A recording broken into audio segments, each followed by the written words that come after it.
back again with another episode. It's 2025. We got my good friend here, Daneesha Provo. Yeah. We'll let her introduce herself in a second, but we'll just give a quick little intro. Yeah, and before we do the introductions, welcome back to another Feature Friday episode. And this season's Feature Friday is brought to you by the Supporting Black Canadian Communities Initiative, administered by the Black Business Initiative. Shout out to BBI. We appreciate you. we actually got to get one of those folks on here soon. We are gonna, That'd be great. Definitely gonna get him on there. So, Daneesha, what's good? It's a pleasure having you back. I know we go way back, not only from like a family friend perspective, but also you were on our Feature Friday lives before we transitioned to the Feature Friday podcast. So we can't wait to get an update on what you're up to and how you're doing. So maybe we'll start with you just introducing yourself and telling us a little bit more about yourself. Yes. Well, thank you guys so much for having me here. Super excited to be here. Obviously, it's been 3 years since I've been back. But I am super busy. Obviously, taking time away from basketball. It's a big part of my life, but just enjoying life, spend time with family, traveling, and then currently working with Tribe Network, which I love so much. Kind of just enjoying the space of being able to do what I want when I want, and I haven't had that in a long time. So, yeah, excited to get to a little bit more involved in what you guys are up to. Yeah, that's dope. Yeah. I don't think we introduced ourselves. Yeah, but we did not. I'm Trevor Silver, a.k.a. Trevor's Life Lessons, and this is Aaliyah Arab Smith. We're your hosts for the Feature Friday podcast. We've been doing that since season 1. And I have a follow-up, actually, to what you had mentioned. So I know we had you before, but just wanted you to kind of like speak to your journey as to how you got to where you're at today. So maybe just like your youth, your upbringing, and then sports, how that influenced you to get to the role that you're in. Yeah, it's a lot. Yeah. Walk us through it wherever you want to. Yes, I'm going to walk you through it. Yeah. So basically from North Preston, Nova Scotia, born and raised, family's all up there. And being the girl in the community, the one girl that's on the court, playing with hooping with the boys, and just enjoying it. Obviously, losing a few games and super tough. Losing a few games, you see that? Yeah, a little sprinkle. She whooping them boys up there. Yep. But yeah, no, I feel like just having that community of people that just had so much respect to let me play with them and be on the court and just enjoy it. I kind of just had that grit and that like mentality, fearless mentality, like no matter who it is, like I'm just on the court ready to go. And a lot of those guys are like my older brother, big cousins, everyone's related. And my dad is probably my biggest supporter. Without him, I obviously wouldn't be as far as I am today. He's just kind of installed that mentality, like if you want to do it, you can achieve anything in life. Either it's academics, it's sports, either it's being an entrepreneur now, being a world traveler, and then obviously inspiring the youth. That's something that I get a lot of talk about, just being like that positive role model, and kind of made it all over the world. And I don't know, that's something where I've been at. So from there, North Preston was the route where it all started. From there, went to boarding school at the age of 14. A lot of people don't know that about me, in Connecticut. Boarding school is basically just a mini university where you sleep there, eat there, play sports. Been there for 4 years and hated it at first. Super homesick. Where dad came and drove down at least 6 times in like a month and a half. Just because he was like, hey, like... You said drive down? Yeah, oh, wow. to Connecticut. Yeah. He was like, hey, like 6 times, 7 times, like I'm about to take you out. Yes. And it's so crazy to me because he met with my great-grandpa in New York. My great-grandpa doesn't speak English, of course, from Dominican Republic. And he just told my dad, he was like, hey, like that's going to be your biggest regret if you take her out. Just let her stick it out, see how it goes. And dad kept me, and I'm so happy that he kept me in there. And look where I'm at today. Where else have I been? Team Canada. Yeah. Made the first team when I was 16. U19 went to the World Championships in Lithuania. Okay. Loved it. Yep. Probably won't go back, but loved it in the sense of like it was just a cool experience. Yeah. And then obviously played 3-on-3 in Indonesia. Honestly, Team Canada is where I traveled. A lot of my countries that I got to knock off, and went to the University of Utah. 4 years, actually 5 years, and tore my ACL my senior year, came back and got my year back. So I was like, hey, you know what, just get another degree. So I have 2 degrees, one in health science and other in sociology, and minor in disability studies. And then from there, just been a professional basketball player after I graduated. That's dope. You touched on your dad was like, you wouldn't be here if it wasn't for your dad. Maybe like unpack that a little bit, because I know your dad, he taught me in grade 5 or something like that, grade Probably, 7. yeah. And he's a coach. Yep. So maybe tell us about how he pushed you and how that like came about. I always get like emotional when I talk about my dad because he's my best friend. Love him so He's amazing much. too. Just got to shout him out as Yes, well. He was helpful amazing. for me too. Yes, so, yeah. exactly. Shout out Mr. Costello. You'll love that. No, so my dad, he's from Dominican Republic. So he moved to Canada He was when born he over was there? yeah. He was born in Dominican Republic. Moved here with his auntie in the valley at the age of 10, learned English. And he came from nothing. He had nothing. And I think for him, he's always had that mentality. If you want it, you got to get it. And I think I picked up on a lot of that. Obviously, being from North Preston, a lot of stuff isn't handed to us. We're always like the outsiders and we can't achieve. And there's so many barriers in front of us in the sense of you kind of have to just keep on chipping away, keep going. Because if you don't, no one cares at the end of the day. Sure. So my dad's just been a very good... He's my biggest my biggest supporter, but also my biggest critic in the most positive way, where he can separate being a coach, being a mentor, but also being a father. Yeah. And I just love that about him. He's super chill, but he's super strict. Yeah. And super loud. When he's coaching, he's going to be on you. He like compartmentalizes, I feel like you said, like the father and then also the coach, and being able to kind of push you, but then also give you that love and support as a father. So I love that so much. And it just grounded me in the sense of being humble, working hard, going for what you want, and just keep chipping away. But my dad is just someone that, he just inspires me. He works so hard. He is a teacher. He has influenced so many students. He's a basketball coach, influenced so many players around him. But then also, too, he's just like the OG. Like, he's just, everyone knows him. You can't go to like Sobeys or to a gym or like to the mall without someone coming up to him. Like, they just have so much love and respect for him, and I love that about him. But with my dad, if it wasn't for him getting me in the gym, being hard on me, just speaking life into me, but in a positive way. But then also too, when I would cry, he would literally, hey, if you're not playing, you need to get in the gym. It ain't no pointing fingers and, blame it on the next person or the next guy. Like, you need to get in the gym and put some work in. And I just appreciate that so much. And seeing where he's at now and where I'm at, it's like, without him, I wouldn't be here. So. Yeah, he inspires me as like a father, just because how he is a father figure to the team, to the students, and then just seeing how he raised you and guided you, and just doing everything he can for you. I think that is what it makes a big difference for a kid. Like a kid needs for a woman, they need a male role model that's gonna guide them and protect them and push them to be their truest potential. But obviously they need the female more role model too, but he inspired me to, like, if I ever have a kid, I want to be like that. I want to be able to pick his brain and ask him advice on, like, how do I, she's into basketball, she's into this, so how do I motivate her, how do I push her like you did Daneesha, you know what I mean? Because obviously everybody's not gonna be like you, but like, how can someone do the best to get them, like, push them in that way? Yeah, big shout out to him. Oh my goodness. I keep saying that because I remember his influence for me as well when I was pursuing basketball and stuff. Just the support that he's had. And also you as a role model as well. Thank you. Just in general. Like, you have always, big sis, you've always been inspirational to me, and just seeing like everywhere where you're going now too, that still continues to inspire me. So thank you for that. Yes, I wanted to also speak to, you mentioned with your dad and the support that he has for you, but you also mentioned that with boarding school when you went to Connecticut, he was driving like 6 times, like coming over to see you. So what was your experience like with boarding school? Because I feel like a lot of our community and people, like some of us don't actually get that opportunity to go and pursue boarding school. So how did you even get that opportunity, I guess, to start?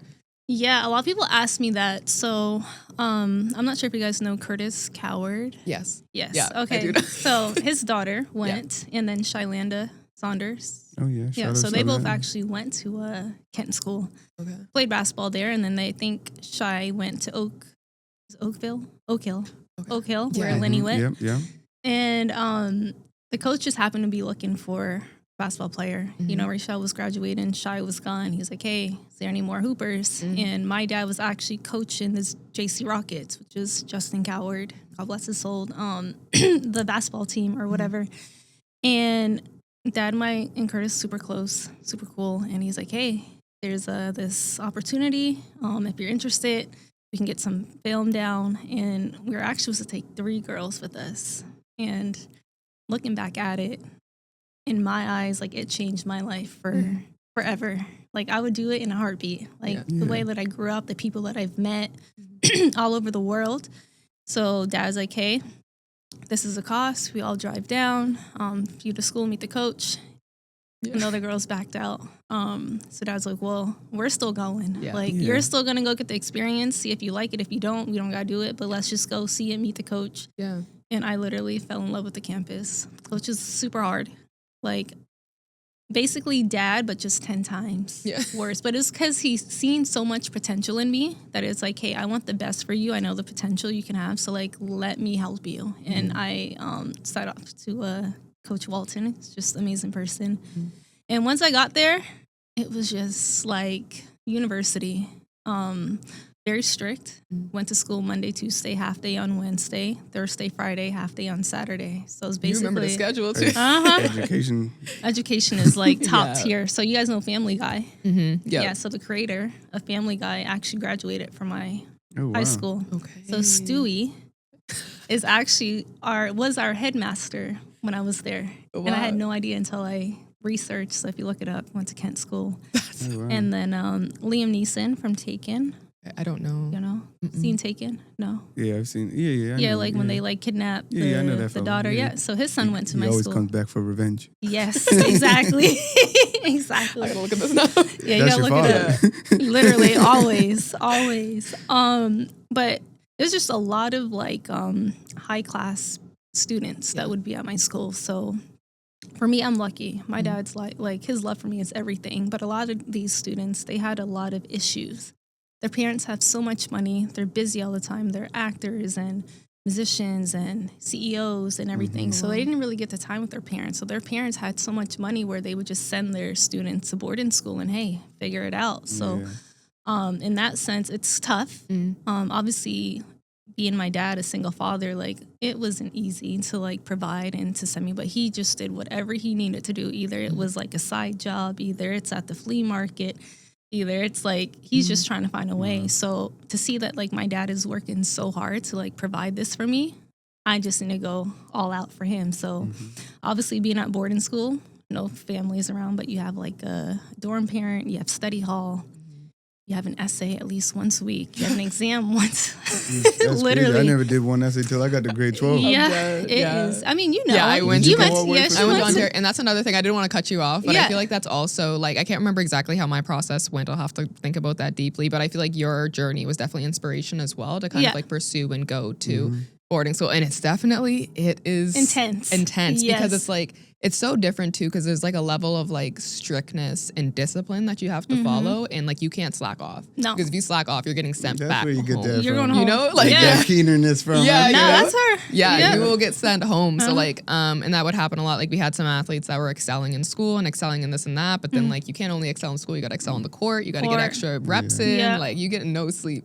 You just got to log in. It's crazy because for me, like when I think about boarding school, it's like kids that get in trouble, or like you were saying, like their parents just ship them off. But then also the kids I know when I went to school, my age, older and younger, and even thinking about you guys, is like they make a difference. Yeah. Like they go away and they're in a different environment. Yeah. Like to any parent or anyone that's listening to this podcast, let your kid go away 100%. If they have the opportunity to, or if you got a couple bucks that you can do it, make it happen, because all the guys I know, like even when I think about Novell, when I think about you, when I think about anybody that went away for school, like even Lindell, they get an opportunity to be around new friends, to get a new identity, to become someone bigger than who the people back home think they are. And then they embody that. And then when they come home, people treat them like that. Versus like you being who you are now, when you go in community, people treat you how they know you when you grew up. So like they, you know what I mean? So you have that identity, but when you go away, it's like they treat you like, sometimes they treat you like you made it, or they treat you like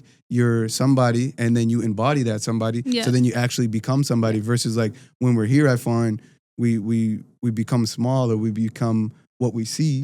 Not to say that we're small here, but like it's like we're caught up in what we see, basically. When you guys go away, you're out there competing against higher, more like way better people. So when you come back home, it's like, I can beat everybody here. It's No, like a yeah. culture shock too, because I It feel is. like when I went away as well, like you might have Yeah. been like, let's say if you're playing and like you're top in your province, Yeah. and then boom, you hit boarding school and you hit a different group of It's a people, whole and you're like, different yo, people. Yeah. so you got to keep up with like their energy. So I mean, Yeah. like I guess a question to you off of that is like, what was that culture shock? I guess like, and what were some things you took away from that experience that you brought back home?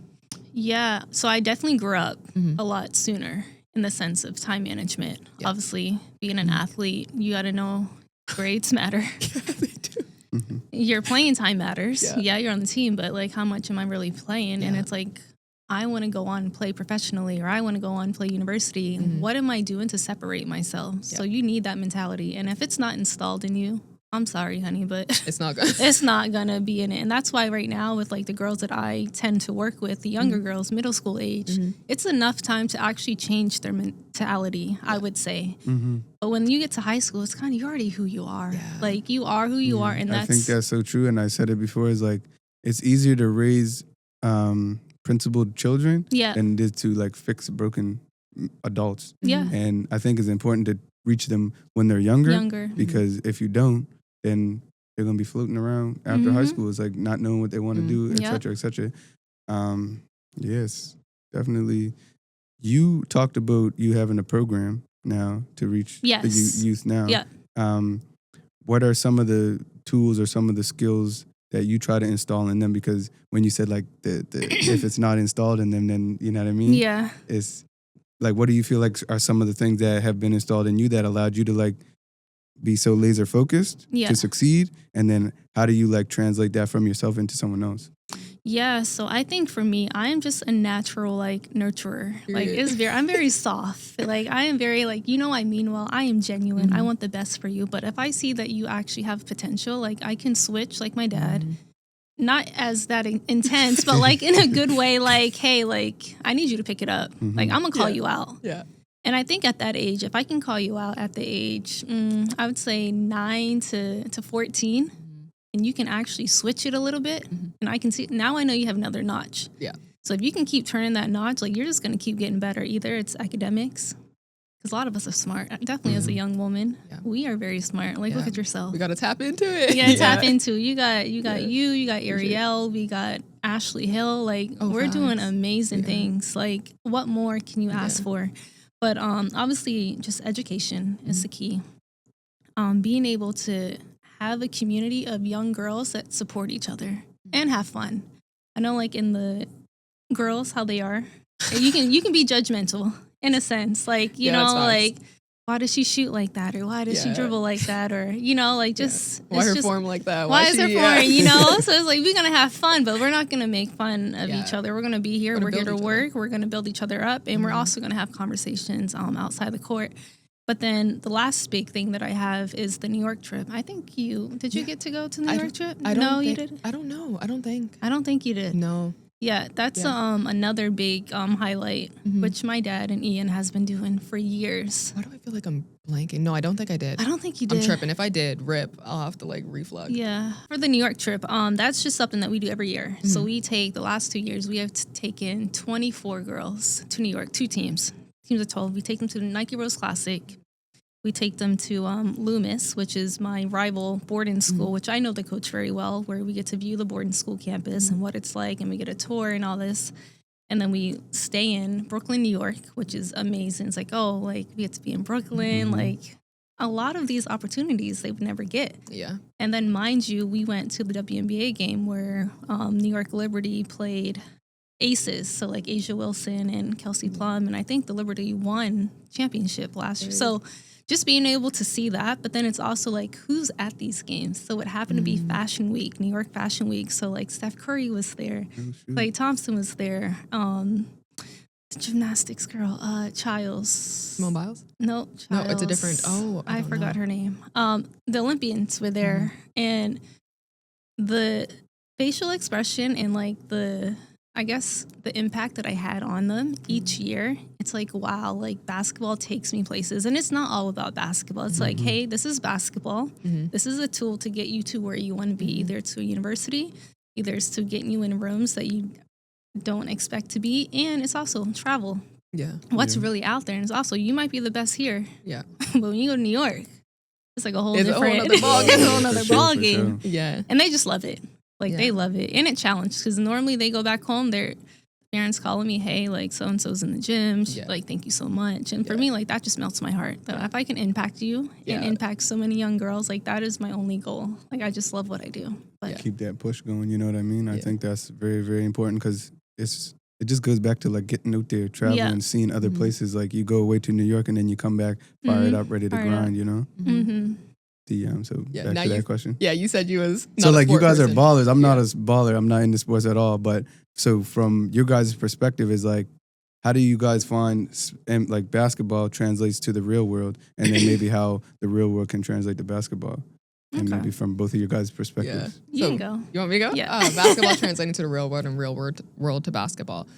Ooh. Like thinking about like leadership, Mm. that grit to like want to succeed. Yeah. Like I find like a lot of folks trash talk when they're playing ball. So like getting in other Yeah. people's heads. Like how does that give you a skill set like in the real world? Oh my goodness, everything. I swear, everything on the Yeah. court. Like, discipline is a big one that stands out to me. Like, I feel like discipline, like pushing yourself beyond your limits, like going beyond what your physical capabilities. Like, it really teaches you it's a mind game. Yeah. Because initially when you go into basketball, sometimes you think, oh, it's just physical, doing this and that. Yes, working out, yes, training is important, but also like your mental and how that can hold you back and how it can also help you go forward. I also feel like basketball, the team and leadership kind of element, like how to work with a team, because basketball, it's not an individual sport. Like I've done track, which is way different than basketball. Basketball, yeah. Yeah, because you can kind of like, you can just take accountability straight with track where you're like, okay, I did, like, the reason I didn't run good is because I didn't do it. But Yeah. with basketball, similar to what you hinted at, Yeah. where it's like, I think you said your dad was like point the finger at yourself, like improve Yeah. yourself. It's a little bit harder to just jump to that when you're playing basketball. So it kind of teaches you to reflect on yourself and to also find ways to learn what builds the people around you and what works with the people around you. Not to have like a cutout approach. Sometimes being hard on that person might work, but then being a different approach to that other Yeah. teammate might actually help them thrive. Yeah. And giving, just kind of supporting in that sense. There's so many ways Like that learning basketball. your teammates. Like some people, Yeah. like if Yeah. you criticize them, it'll break them. Yeah, you'll see, some like, people them you just criticize them, crush. it'll give them the fire. Yeah, Yeah. and like kind of figuring that out, because at the end of the day, you're operating as a team. You only win games as a team. Yeah. You can have your great game, but then like if your team's not actually No. thriving, then you guys aren't going to pull the win. So those things definitely stand out. Basketball's taught me about balance, almost like similar to how now with work and With life work, balance. yeah. Yeah, it taught me with basketball and school balance and social balance, like how to kind of compartmentalize those different parts of your life and still maintain a healthy balance. So I'll just stop there so I can give you some other ones for you to speak to. No, but- I think you tapped in on pretty much everything, Yeah. honestly. The only takeaway that I can say is I've had injuries Yeah. where I've had the ACL my senior year at Utah, and I tore my Achilles 2 weeks before the Olympics in 2021. Oh my God, my heart, yeah. And I feel like obviously basketball has a lot of great things that I can apply outside of like into the real world. But like with my injuries, these injuries were just they were just the wrong time. Yeah. But I didn't realize like there's a whole nother side to me that I didn't even know. Like I'm motivated. I'm already naturally motivated. But when I tore my ACL, I'm like, yo, my senior year, like we were off to like 18-1 like start. Like it was just the best season. Like then I go down with an ACL injury and I'm just like, yo, like this is crazy.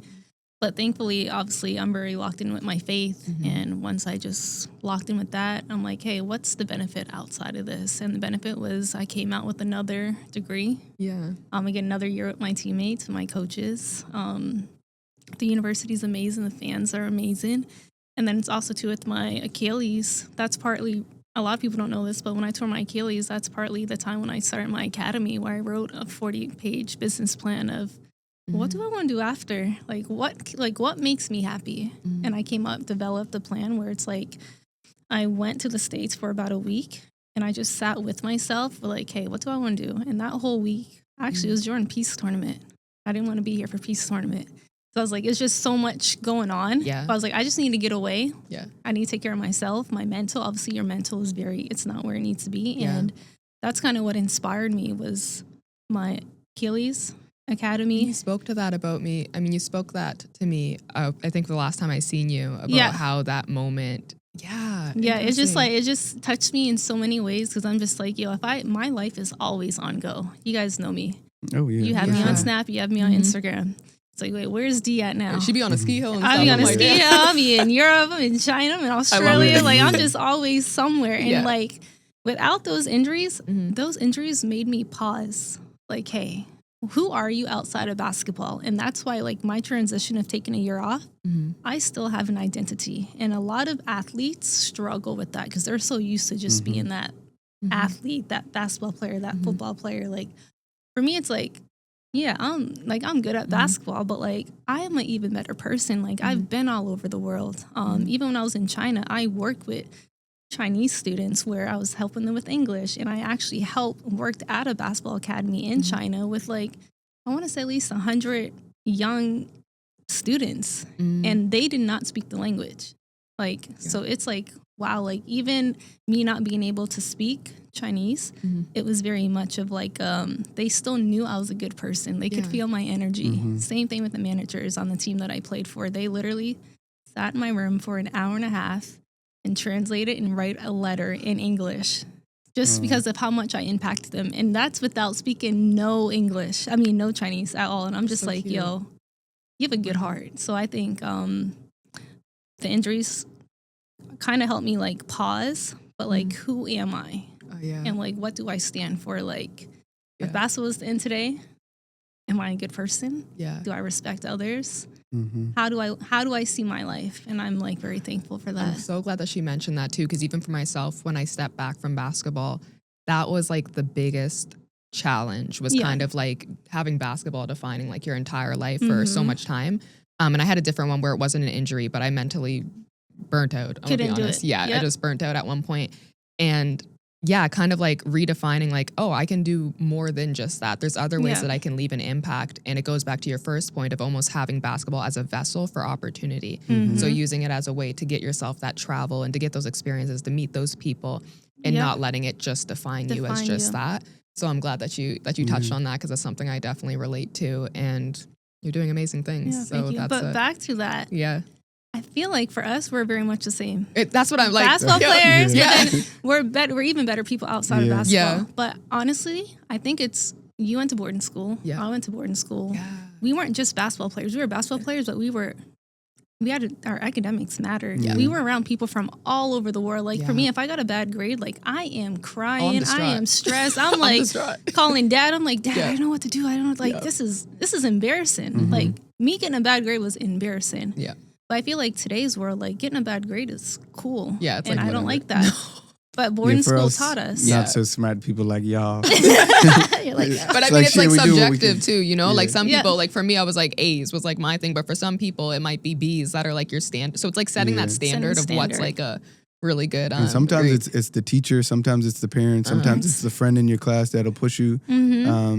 I want to go deeper in the China experience for you. Yes. But before that, I want to ask both of you guys your advice to somebody that their whole identity is basketball, because I've seen some friends, their whole identity was basketball, and then they either turn to the streets or they turn to something else once basketball is done. What do you guys say to the young girl, the young guy that like they just living for basketball and then they don't have an identity outside of that? That's tough. It's hard. I would say back then, my dad is so like, he's my biggest critic. Like anything he says, it's very honest and upfront, and it's just all about honesty. But obviously, basketball is just a part of who you are, and it's always going to be a part of you, but it's not you, because you can't play. I mean, we're not LeBron James, but but we're not him. But it's like, who are you as a person? Like, I had injuries, season-ending injuries. I could have been done after my ACL. I should have been done after my Achilles, to be honest. But I wanted to keep going. But I was keep going because I wanted to inspire the younger generation of girls. But I'm like, dang, like I can really write a 40-page business plan and be in rooms and talk to investors and talk to company owners and talk to people in the States that actually have an academy and just have a different dynamic. And I loved it in the sense. Going back was really, that was just my ego. I just needed to get back. Do I still got it? So y'all got big egos. You know what I mean? I'm going to be 40 years old and be like, no, I still got it. Okay. But so I guess my biggest advice to a young woman, is to keep going.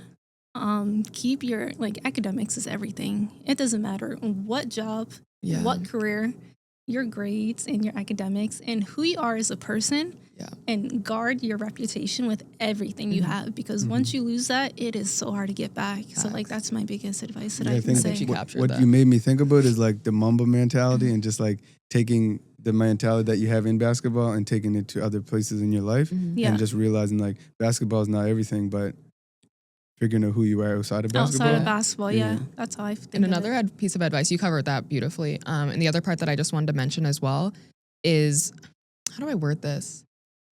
Almost like tap into your other talents and creatives, I guess I would say to people, because sometimes you become like tunnel visioned when you have one thing going on. But like she said, tap into your academics. Shadow tunnel Try vision. something. Tunnel vision. My godson Elijah just made the team. Yeah, that's that. But you know what I mean? Because like sometimes with sport, especially with basketball, like you get tunnel vision and you'll only be doing just that. But it's like kind of explore. And I think it helps with burnout too. Because even if I could give advice towards that, it's like kind of having a balance of realizing there's more other stuff that to you.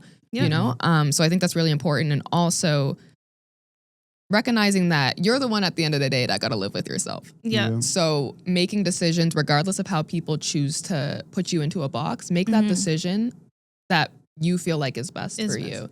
Yeah. Sure. So kind of just like if that means expanding and doing other things. And sometimes people are like, what? Some people are probably like, what is Aaliyah doing right now? And I'm like, I don't know what I'm doing, but I'm doing it. Like, you know, it's exciting. So that's my other two pieces to add. But I think you captured the main part beautifully. So I think it's like keeping your passion, because you made me think about my godson. He just made the tunnel vision team and he used to draw all the time. But now he's like super, I'm a baller, focus on ball. Ball's the coolest thing ever. And he don't really draw that much. I ask him all the time. He'll say, yeah, but like, I don't never see him with the draw. So it's like, hopefully, if you've seen this, get back to your talent.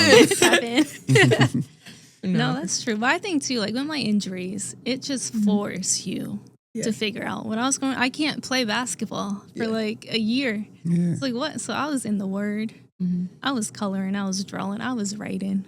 I was connecting with people outside, inspiring, mentoring. Like, how can I still impact the others around me? Because I think basketball, and that's like partly why I took a year off, in the sense of basketball's been so much of my life. I haven't even gotten to live. Yes, I've lived going to like, you know, travel, but it's for basketball. Like my first vacation I've ever had without any basketball was in Bali. After Australia. And when I say that was the best, like I'm trying to have a funny conversation about the non-basketball and the basketball vacation. No, it's like a whole different thing. You get like one day you can't be in the sun for like 2 hours. You gotta go back in the hotel, like everything. But it was like literally my first ever vacation, and I was solo. And I just sat in it. And that's kind of when I was like, you know what? I want to take a year off. And you know what? I'm going to do it. I don't care what people say. And when I had the conversation with my dad, I was like, you know, hey, Dad. But low key, he was fine. He was like, you deserve it. Like, you've came back. You've done everything you wanted to do. Like, I want you to just be happy. Whatever makes you, if basketball's not making you happy right now, take a year off. Figure out what you want to do. And for him to say that, it was like, but the anxiety leading up to it. Oh my God, I was just like, yo, I don't want to do it. But that was like my first ever vacation, and I deserve it. And I think that's what a lot of people don't realize. Like, it's okay. It's okay to fail. It's okay to, you know, take a step back, see what you want to do. But don't worry about what other people think at the end of the day, because it doesn't matter. And that will hold you back if you think about what other people are. Yeah, you can't worry. Like, what other people thinking, they ain't got nothing to do. They ain't living your life for you. You gotta live your life you gotta for go you, to sleep to yourself. Yeah. Exactly. At the end of the day. You know? So back to the China experience. Oh, yeah. I mean, I went to China in 2019, but like, tell us about that experience. Because the folks seem like they loved you over there, and you seem like you loved that experience. Yes, they What was that like? How did it work? Like, because that was your job over there, no? Yeah. So a lot of people don't know this. It's probably the first time they've heard it. But I go to China, and I did get transferred to another team, and I was with that team for about 3 months. China's like a 6-month season. Okay. My agent, Luke, shout out to Luke, absolutely amazing. And I had got released from my team after 3 months. And I was like, dang, you know, I'm making enough money where I'm like, I'm cool. But I still have like 3 more months. And Luke calls up. He's like, hey, there's a Chinese basketball academy. The owner wants you. They're going to pay you X amount of money. Do you want to do it? And I'm like, you know what? Yeah, I do want to do it. And it was just like, okay, cool. So when they literally take care of you, they treat you like royalty. The money I was making was incredible. They had my apartment paid for. They had a whole setup. The parents were absolutely amazing in the sense I had a parent that would take me to wherever I needed to go. I had a translator, personal translator. Right. I had someone to take me to get my nails done because I had like their family had like a business owner. I had a spa. Good Lord. Yes, there's a spa that was owned by one of the parents, taking care of whatever I needed. They were like, they literally wanted you to come to them. So when I had this whole setup, I'm like, yo, this is actually like amazing. Like I am so blessed. And the kids were absolutely like, oh my God, I love them. I keep telling my dad, I was like, they're so disciplined. Like, even though they don't speak the language, here I have to show like kids how to do a certain drill, like five, 6 times. And I'm teaching it, I'm saying it, we're doing it. There, you show them like twice. They got it. They got it. It's like almost like robots. Like they're doing it and they're doing it hard. And just being able to connect with the parents, with the owners, the facility was amazing. And with the students, like it was just an amazing experience. And also too, like when I had got released, I'm just like, dang, like, is this God's way of showing me that like, I just need to like take time away? Like what do I want to do? So I was like, you know what, 3 months, cool. My agent had already called me to go to Europe, but I was like, hey, well, I'm making more money here. I'm just going to stay here for 3 months. And then I ended up leaving and going to Australia because I was like, it was basically vacation for me. I was like, let me go out there. It was cool. And then honestly, like China was just amazing. So the time with those kids and cultivating them, is that one of the things that helped inspire you to start your own academy? Oh, he stole my question. I was thinking the same thing. You I told was me. like, because it make me see like, like you know what I mean? You went from playing, and then you had before that, did you have the little bit of time off? And no. Then, so I had the time off in 2021, 2 weeks before the Olympics. And then I took a year off. I went to Greece and played in 2022, 2023. And then from Greece, that fall, I went to China. So the China thing was, I already started my academy. But it was just, I started it. I had the girls. I don't know what it looks like. My dream I would love to have a facility that the girls can come to every day. They can come do their homework. They can come do their workouts, their plans, the practice everything. But with the China thing, this is what it could look like. You got 2 gyms, 2 courts. You have the younger kids at this time, the older kids at this time. I really only worked like 3 to 4 hours a day. Wow. And the money I was making was just like, yo, like I'll fly back. That's what I was saying. Like, you ain't staying over there forever. Yeah, I'll fly back. And it's so funny because I reached out to your cousin, RJ, and his wife. And I'm just so inspired by what he's doing out there, him and his wife, but then his daughter and his son. Yeah. His son both of them, they speak Chinese. Yeah, we talked about that before. It's crazy. They speak more than him. He barely speaks any Chinese. Wow. Yes. And it's crazy that he's my cousin. And when I went over there with the opportunity through, it was Opportunity East through SMU. Yeah. And I messaged him like, yo, bro, I'm in China, whatever. Yeah. And he was literally 15 minutes away from where I was. Yep. Like, right in Shanghai. At a big old China. Like, what are the odds? Okay. So crazy because we actually played in Shanghai and I had got connected with RJ on WeChat. I was like, oh my God, like family, like, yeah. So he brought his daughter to come see me play. Oh, wow. Which is actually really cool. That's a crazy experience. Small world. From Preston. Did you learn any like Chinese while you were over there?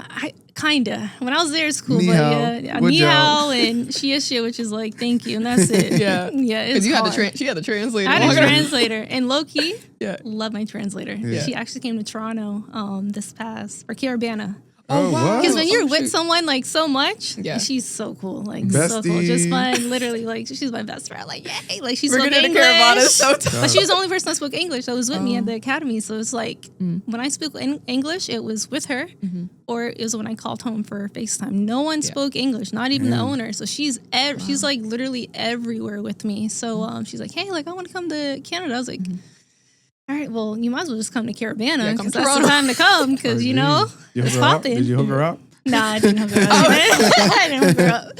No, she loved it. Yeah. Nah, so do you stay in touch with any of the youth or any, are you still in touch with a lot of folks from back in China? Or like I am. More just like the young folks. A lot of WeChat's super popular, but really just like the young folks, really, not really my teammates. the owner, still in contact with him. But I would say just like the young kids, a lot of them, they love WeChat. They use it every day. And then it's also like... Yeah, so for disclosure, for people to know, WeChat is basically the Chinese Instagram. Yeah. Chinese everything, WhatsApp. You know what I mean? Like they even got like bank. Can't you like pay you can with pay the WeChat? It's everything, It's basically. everything, yeah. Okay. All in one app. That's crazy. I mean, I got WeChat, but Shoot, Instagram gotta come on. Yeah. But yeah, I also wanted to just ask, I know we've mentioned a lot of times about basically the prep, like the academy that you have for the girls, but I want you to shout it out and just explain a little bit more about what your values are with that. And yeah, just give a shout out to the stuff that you're doing. Yes. So Daneesha Provo, Canadian Basketball Academy, it was very hard on myself because I'm like, what do I want it to be? Yeah. He's like, you know what? Just use your name. Like, I feel like some name, like your name just holds weight. Mm-hmm. And it's like, does. you've been through so much. Yeah. Like, it's a name to like, you know, if that's what you want, that's the brand, that's the legacy you want to leave behind. Like, so what, be it. So the biggest thing that we carry at my academy is obviously academics is huge. That's something that you need to take part in. Like, we are not settling for anything less. I wouldn't say skills because we want more than just a basketball player. We want the character. We want your reputation to be guarded. We want your academics. And then it's also, we want you to be more than just a basketball player like I am myself. And then the biggest thing is respecting others. So no matter what rooms you are, no matter what coach is coaching you, no matter what teacher or someone that's motivating you, like it's all about respect and don't burn any bridges. Yeah. But our goal is to try to get these young girls to the next level. Either it's us sending you to boarding school and getting a scholarship or us sending you to post-secondary school where you're getting a scholarship, but you're using basketball as a way to get into the university. And then eventually, like if you want to go play professionally, and that's what I want to build it up because my connections are so crazy that I would love to be like an agent to help these young girls go on because a lot of them, they don't get help from their university coaches in Canada. It's like, hey, how do I find an agent? How does it work? And it's like, oh, that's second nature for me. Like, this is how it works. This is what you need to do. Hey, don't go this place because, you know, it's not really safe. Yeah. So it's like being able to just help them in those ways. Based off your experience. There's a question that I just had. Oh, yes. So with your academy, I remember you said early on that you would love to get like a facility or like a place. Like, what does that look like? Have you explored those options? Or like, if anybody's looking and they do have opportunity, holler at Daneesha because we need these opportunities. And if you have the opportunity, plug it in. It could be good for your facility or it could be good for your facility. Yeah. You know? No, I think a facility would be seeing what China had and what it was and what it stood for. It was just like, yo, this can easily happen here. Like it works. You know, like what are they doing outside of school? These kids are literally leaving school and they're playing basketball for like 2 to 3 hours every day, except for weekends. That's how you get better. You can't get better practicing twice a day. I'm lucky because my dad's a school teacher, so we're getting in the gym every morning. Yeah, we ain't got to pay for it. But my facility was just 1 to 2 courts. That's it. And then also just having like a study space where, hey, we got study hall at this time. You can't practice or play until you get this work done. And that's a big thing. But then it's also too, like, we're not going to sugarcoat it, but the Black communities, look at our young girls, like they're in bad environments. So it's like, what escape can we help them where they actually feel they want it, appreciate it, the resources that they need to be successful to get them out of those environments for a few hours. You know, like some students, they just go to school and it's like, oh, back to the same reality. Like, what separates you? Yeah. I would love to just have something like that. I'm going to manifest it now. I think someone's watching this podcast right now, and I think they have the means and the opportunity to make something happen, and they will. They'll find a way, and they'll make it happen. They'll connect you. Yeah, no, so I love that so much. God willing. Yeah, 100% alignment. I mean, I guess I got to segue into another thing that I really want to highlight. So you work with a lot of youth, from my understanding, throughout your years, through basketball and stuff. Yeah. Speaking of youth, you are working on a children's book. So How did that come about? I think you hinted at it before, but like, how did that come about? What does that book look like? If you're willing to speak on it, just give us a little bit rundown. So we're looking into what it's about. Okay. A children's book has always been something that I've wanted to do. I just never had the time. And then obviously seeing the book that you guys did at Nelson Winder, the ABCs, I think it was. Yes. That was just kind of like, I think I was in Greece at the time. Someone sent me a picture. They're like, oh my God, like Dee. And it's like, had like a picture of me and everything. I was like, oh, that's so cute. But I think for me, like a children's book that has wisdom, I love to read. I'm pretty sure you guys you love to read too. I'm pretty sure. Yeah. I mean, I didn't start reading until after. No, you don't. I'd be forced to read for school. Forced to read. Yeah, I'm like, you have to read for school. No other choice. Yeah, exactly. But just an easy read that like inspires them that they can do it, and then just being from little Nova Scotia, that you can make it out. Either it's for basketball, either it's for a career, either it's traveling, meeting others around you, but like just little like wisdom ideas for them to just be inspired, and honestly just a legacy. Like use my story to help impact them. Yeah. Jamie, can you pass me that black shirt in that bag over there? I just want to showcase it because you were highlighted in the book. Yes, you was. highlighted in the book. And like it's super cool for the young kids to be able to see themselves or see people from their community in a book. You know what I mean? It says a lot. It looks like Thank them.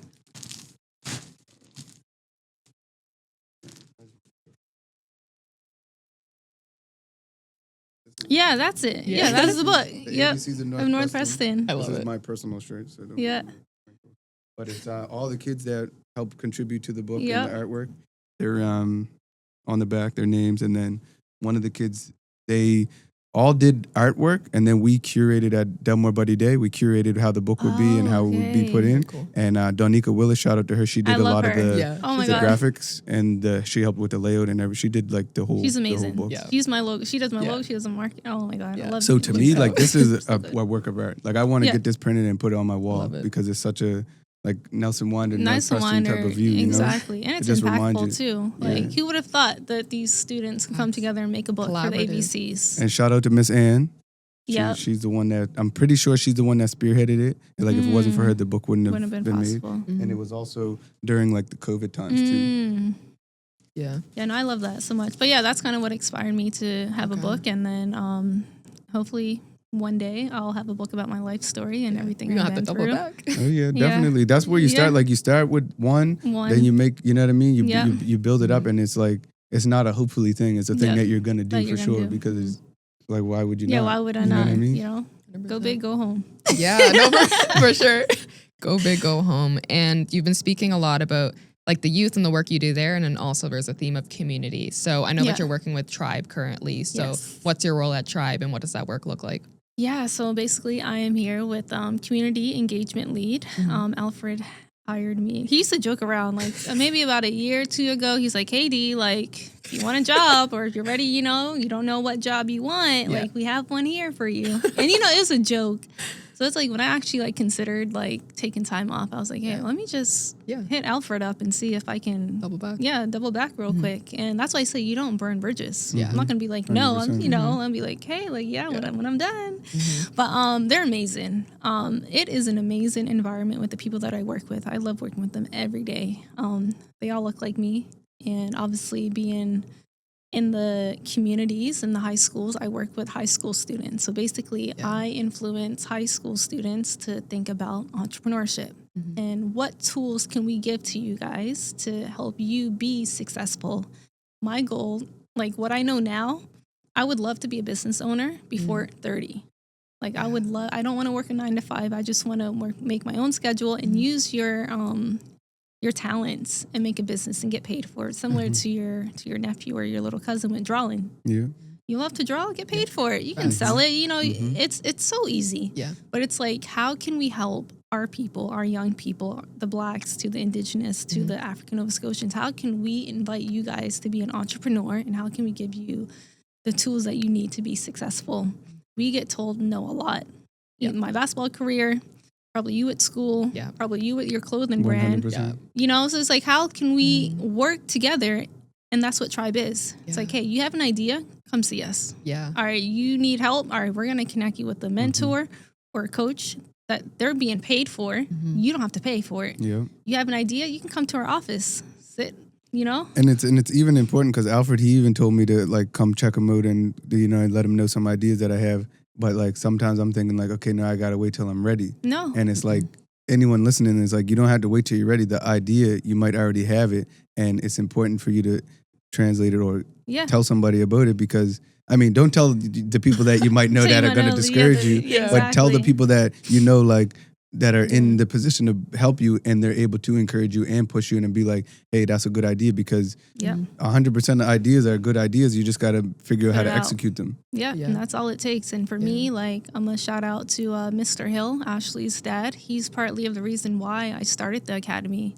Met with him. He's like, hey, I think you can go bigger. Like, don't just train kids. Like, do you not know who you are? Yeah. And I'm just like, no. But he's like, look at the places you travel. Look at the adversity you hit. Look at, like, you made it out. Look at the level of basketball that you actually made it out to the point, like, one of the the highest level. Like, and you're a great person and you're connecting with people all over the world. And I'm just like, you know, that was, like, really humbling. I'm like, yeah, I did do a lot. And I think him influencing me with an idea that I was like, oh, I'm just going to train girls. I'm more than just a trainer. Like, you know, there's so much more to offer. So yeah, you do start small and looking at like the academy and how many girls I've impacted, probably be over 150 girls in the last 4 years. And that's a blessing, honestly. So similar to Tribe, like if you have an idea, like come to us, give us the idea. We'll kind of help you get on your feet where that's really all you need at the end of the day. So for sure, at any point during that process, just to go and get that support. Yeah, that's kind of where I'm at. Wow. Do you want to do that? Yeah, the one word. Actually, before I even get, low-key, I know we're cutting it close to time. I have two questions, but I'll go through it quick. Okay. Well, the first one is I want to ask you about, should I do the travel first? Yeah, just tell me a little bit more about, you mentioned travel with basketball, but I think that you had mentioned also like looking to explore more. So, yeah, like just advice to anyone that's looking to travel and what can they do to essentially do the stuff that you're doing? You're learning now to explore without basketball. So yeah, no, travel is your biggest teacher. My dad tells me all the time. He loves that I've traveled so much. He's like, you can't teach that.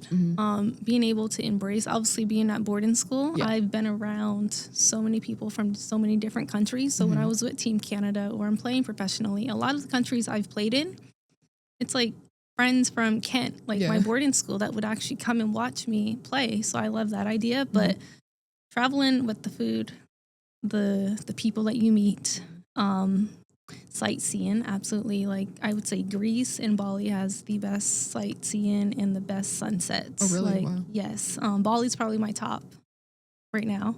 And I've been to about 20 different countries by the time of 28, which is insane.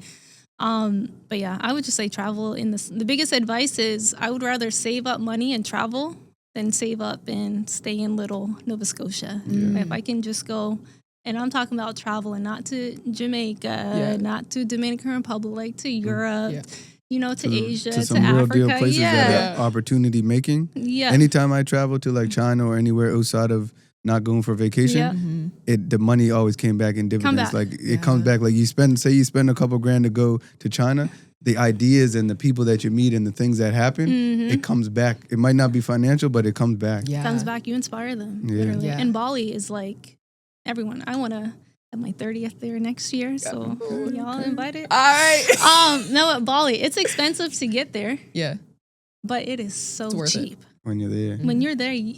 $1,000 lasts you for about a week, 2 weeks, Bali, 2 weeks probably Canadian. Oh wow! For everything, hotels, food, social life, everything. Where's activities. Bali at? Is that over? Bali's in Indonesia. Oh. Yeah. Okay. Yeah. It's like Thailand in a sense, basically. It's actually Turks and Caicos, but balling on the budget is Bali. Bali, because someone was telling me Turks before they described it as like how we travel down to like Jamaica and the Caribbean. The other people over in that part of the world, that's where they travel for their vacations. That's like Asia and Australia. Oh, okay. Yeah, so Australia, I think it was like a 2-hour flight. And it was like $200, like round trip. Crazy. Yeah, it was so cheap. Just like going to Toronto. No, literally, it was so cheap. But that's like their Dominican and their Puerto Rico to us. Yeah. So, but for us, it's a hike. Yeah. Yeah. And then my last one, and then we can go right into the one word checkout. But something with the ANS Lab, so the African Nova Scotian Employment Lab, take your time with this question. But basically the work that we do is to help close the employment gap that disproportionately affects our community members, our Black Nova Scotians, African Nova Scotians. So my question to you is, how do you feel like the work that you do, just on like a broader scope, helps to create opportunity for youth to be able to achieve their dreams and to chase whatever it may be, ultimately closing that gap? It's hard. I think it's something that is going to take a few years to fix. And that's just me being honest. There's a lot of issues that go on in our communities. There's a lot of closed-minded people, individuals that go on. And if your parents are closed-minded, you can only reach a certain step.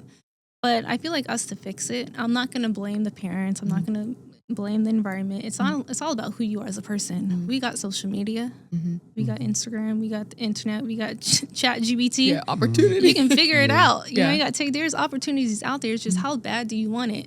Do you have to go to school or university in Nova Scotia? No. Would it make sense? Maybe. But there's so many programs out in Europe and Australia and Asia where you can study abroad.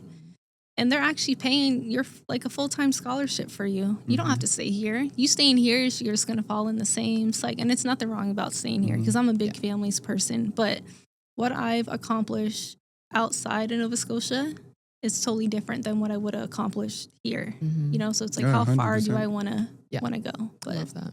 Like, solid. Yeah, and you guys are both examples of folks that can go away and come back better and inspire others. Like, you're going to inspire youth, and it's not just women, it's guys too. Like, you're doing medicine, you got the academy, you know what I mean? You're working at an entrepreneur center that creates opportunity for folks. So like those things are things that you might not be doing if you guys stayed here. No. You know? Think about more you could open mindset. More open-minded.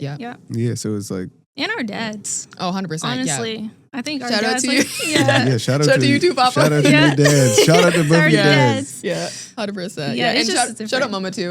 Just want to put the both of y'all out there because I know you be pushing me too low key. So it's just it makes a difference. I just feel like our dads, there's a soft spot with them.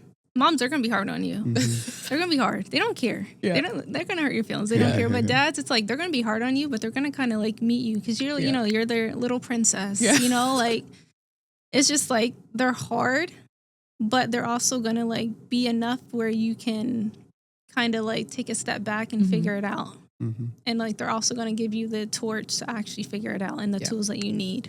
In a sense. So 100%. I love that. Yeah. For sure. This part is like the one word checkout you must remember from being on here before. So the one word checkout is just like, it's the one word checkout is basically, we do it in our meetings and we do it on every episode. Okay. And it's basically one word that describes or encompasses the vibe that you felt from this meeting, or, you know what I mean, what you're feeling, you know what I mean? And then, so you say the word, then you might describe why. Okay. So like we all usually tough. just take a time and think about it. And I got my word. My word's inspired. I just feel like it's dear to heart to be like in this capacity. Like my heart, like low key, I feel like crying, but it's really nice to be, because like she's my inspiration, honestly. And just to kind of be in this space and to hear about like your journey, the stuff you're up to right now, and then kind of seeing like the way that we're both kind of on a similar page with like that influence also within and outside of the sport.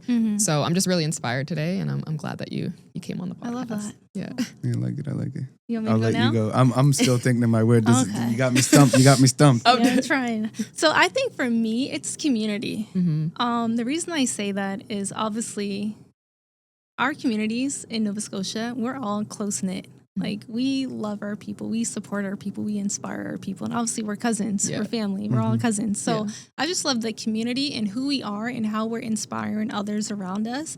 And that we're always going to keep breaking barriers until we make it out. Whatever it takes, whatever we need to do, we're going to figure it out. So I think just having that community and that love and support, that's kind of what I got from this. And seeing, like, you inspire me. Like, you know, like, you kind of you were so good, like, growing up. And I'm just, like, she actually looks up to me. Like, you know, like, I need to keep going, you know? Like, Canada Games, you and your dad was there, me and my dad's there. And it's just, like... And then just seeing like how you took a step away from the game and you didn't allow that to affect you. You didn't care what people thought of you. And then it's like, you're in medicine. Yeah. That's hard. Yeah. Like that is really hard. And it's just like amazing. And then like same with you, Trev, like you've had your clothing brand, but it's like you keep going. It's like it's gonna hit. You gotta keep Someone's going. gonna wear your merchandise and it's gonna hit. But it's like you keep going, but it's also what you do for the youth. Like my little brother coming to my room, like I think last week when Megan gave him the shirt, he was so happy. He was like, "Look what I got! Look from Trev Clothing." I'm like, who gave you that, Megan? Yep. And I'm just like, I can't. But like, just the same thing, like what you do and the give backs and what you do for the community, and it's just inspiring from both of you guys. So thank you. Yeah. From day one, someone said to me the other day, like they don't remember a time when Trev Clothing didn't exist. No, And I was exactly. like, it's like I don't remember either. I've been seeing them sending things in the cars since like from young. My word is ambitious or ambition, and I find both you guys embody ambition. Whether it's like the setbacks and you continuing to push forward, continuing to, whether it's your ego to push through and build and do other things. Same for you is like ambition to do medicine, to, you know what I mean? For you, it could have been like, I still want to play ball, but like, hey, I got to transition. I got to do this. You know what I mean? Now your identity might become, I'm a medicine woman. Yeah. You know what I mean? No, literally. And then same for you is like, your identity could become an entrepreneur. So it's like, whatever you choose to create or whatever you choose to use your ambitions towards propelling you, I think it's important to know that we can do whatever we want to do. I know it's cliche, but like we got to tell ourselves as adults sometimes that the same thing we're telling kids, that like we can do anything because we can, and it's never too late. I find a lot of what holds us back from our ambitions is the identity of who we think we are. Yeah, it's like, I think I'm a clothing designer. It's like, no, I'm not a clothing designer. I design clothes, but I'm also X, Y, Z. You know, and same for you, and same for you. Yeah, I love that. I love that so much. Thank you so much for coming on. This was a great episode. Heart is good. Heart feels good. This was awesome. Like this. What Thank is you it? so much, big sis. Oh, this way. Yeah. You look good. Is Let's this like move. a feminine thing, or is this like a thing a guy like can a do too? TikTok. Yeah, you It's a can do it TikTok. too. Okay. Actually, I think wasn't it a guy that started it? Yeah, I'm it's the guy tripping, that maybe. did it. Yeah, no. But yeah, so thank you so much, Daneesha, for coming on for this episode. Thank you all for tuning in. Make sure you like, comment, subscribe, follow, share, all of that good stuff. Make sure you comment your one-word checkout if you got one, and also comment some people that you would love to see on the podcast. Yeah, thank you for watching. Keep it locked right here. We'll be back with some more. And tune in on wherever you watch your podcast, including YouTube. Catch you at the next one. So thank you for tuning in. Thank you for listening to our Feature Friday podcast. And just wanted to make sure that you guys are connected on all platforms. So wherever you're tuning in, maybe even leave us a 5-star review. If you're watching on YouTube, hit like and subscribe. And on our social medias as well, you can follow us at ANS Lab or at African Nova Scotian Youth Lab as well on Facebook, Instagram, Twitter. We got the whole mumble jumble. It'll be in our link tree in our bio. Don't forget to enter our contest that we have in each episode. And the way to enter that contest will be sprinkled throughout our episodes, so make sure that you're listening and paying attention. Each episode may be different, but comment below wherever you are. And if you don't use social media and you're one of those people, you can even reach out to us by email at anslab@onenorthend.com. The details are in the episode description. And last but not least, we want to make sure that we get you guys connected to our resource, our network of resources, the Grapevine newsletter. So to get subscribed, you can check the link in our bio and subscribe yourself. But if you're not that tech savvy, you can also email us at anslab@onenorthend.com and we can get you hooked up. We'll see you on the next episode. See you next month. Let's get it. Feature Friday. What's your favorite thing about Fridays? That's a good question. The features.